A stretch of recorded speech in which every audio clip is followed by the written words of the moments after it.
女性10代です。こんにちは、岡田さんに質問です。銀河鉄道999はなぜ名作と言われているのでしょうか。私は先日父の勧めでこの映画を見ました。いいね、お父さんいいね。はい、大まかな流れや世界観は良いと思うのですが、鉄郎がピンチの際に仲間が都合よく登場しすぎだと感じています。私は主人公がいかに観客の予想を超えて説得力のある方法でピンチを脱するのかが物語の見どころだと思っています。危機を脱するのにですね、主人公が頑張るとか一部例外はあると基本展開的には最悪だと思っています。これちょっと間違えてね、主人公が頑張るは OK なんだけども、誰かが助けてくれるは展開的には最悪だとトマトの缶詰さんは思ってるわけね。私はまだ学生なので大人には分かる良さが分からないだけなのでしょうか。岡田さん、よろしければ銀河鉄道999のどこが評価されているのか教えてください。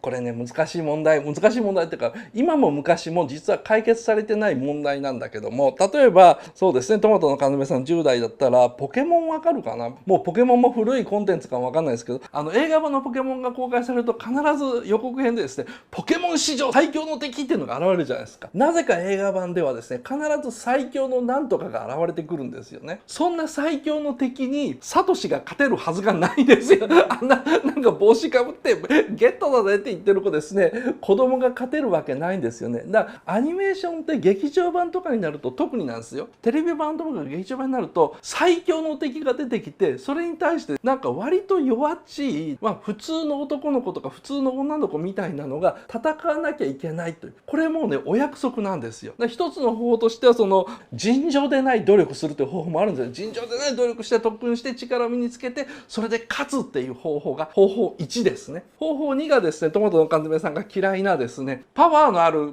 仲間がやってきて助けてくれるっていう方法でですね、おいおいそれありかよみたいなやつなんです。これ昔のアニメではよく使われてるというか、ある種松本零士ワールドでもあるんですけども、多分それは全共闘世代って言われるですよ、僕より 10歳ぐらい上のお兄さん、今となったらおじいさんたちですね、たちの世代のものの考え方で、若者の無力感っていうのをもう骨身に染みて分かってるわけですね。そのお父さん世代っていうのは戦争に反対したんだけど反対しきれなかった。でその後の全共闘世代っていうのはアメリカとの軍事契約ですね、つまり日米安保とかに反対したんだけども、何にも結局世の中変わらなかったという無力感があるので、若者の熱い情熱とかやる気とかは分かるんだけど、その上で全ては無駄なんじゃないのかっていう、なんかちょっとした黄昏感とかですね、無力感っていうのがあの世代のおじさんたちのリアリティなんですよ。その銀河鉄道999でですね、鉄郎がギリギリまで頑張って、そこにハーロックとかエメラルダスとかですね、パワー持ってる知り合いがガンガン来てくれて、よくぞこれまで頑張ったみたいな感じでやって、ハーロックっていうのはですね、あの世代にしてはすごくありだし、逆に言えばその今の自民党のじいさんたちがいざとなればアメリカが助けてくれますよ、安保がありますからっていう、思想の原点になってることも、それも事実なんですよね。これが方法2で、方法3がすごい努力してスーパーヒーローになるも嘘っぽいし、だからといってその全共闘世代のいざとなればアメリカが、つまりすごいパワーを持った友人が助けに来てくれるっていうのも当てにできないと。オタク世代ですかね、今の40代から僕と同い年ぐらいの世代の作家がやりがちなのが奇跡なんですよ。とにかく理由はわからんが奇跡だって言って、その奇跡にはいろんな難しげな用語をつけて、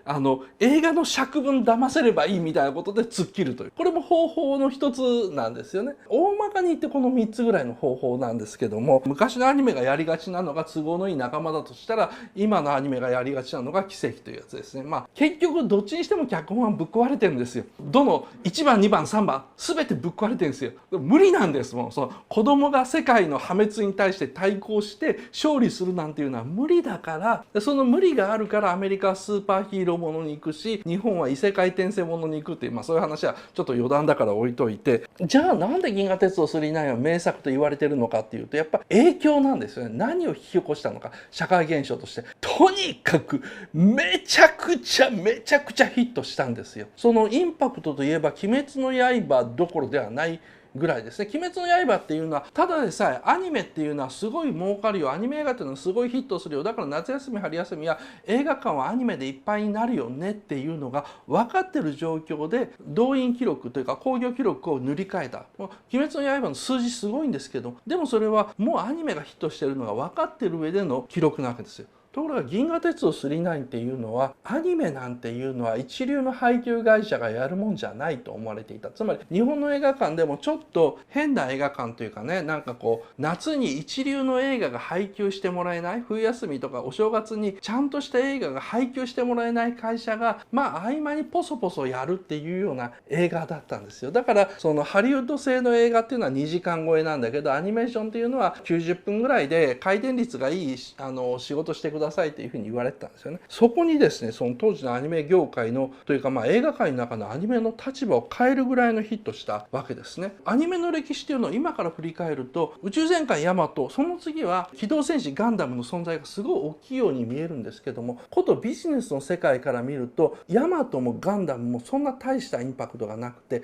やっぱり映画業界を変えたのは銀河鉄道999。とにかく圧倒的に人が入って、で子どもたちがリピートとかなしに1回しか見てないのにこれだけの興行記録を出してっていうやつですね。で大手の配給会社がそれ以降扱うようになって、999以降映画会社はアニメーションを認めるようになった、こういう流れがあるんですね。それまでですね、テレビでそのアニメーションで新作映画できるって言ったら、例えば声優さんが誰それですとかですね、じゃあダイジェストを放送しましょうと、朝の情報番組とか土曜のお昼のバラエティとかでやるなって本当考えられなかった。ガンダムとかヤマトが必死にキャンペーン張っても、結局宇宙戦艦ヤマトってお昼とか朝の番組での紹介ってほとんどされなかったはずだし、ガンダムもガンダムというアニメがあって若者が行列で徹夜で並んでますよ、初日並んでますよぐらいのニュースだったのが999ぐらいから本当に全部風向きが変わったですね。そういうですね、アニメ界を変えたという意味で名作なんですよ。だからアートと同じですよね。アートもなんでこの絵がそんなにアートとして評価されているのかというと、それは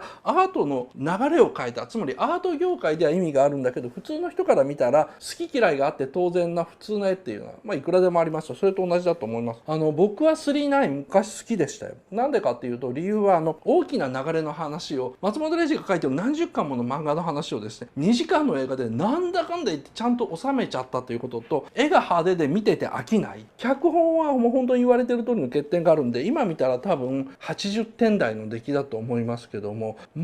とにかく記者が宇宙飛んで男の子がそれに乗ってで一緒に乗ってるお姉ちゃんが鉄郎って言ってちょっと説教臭いいいセリフかますだけで2時間の尺見てられるというのはなかなか面白い映画でした。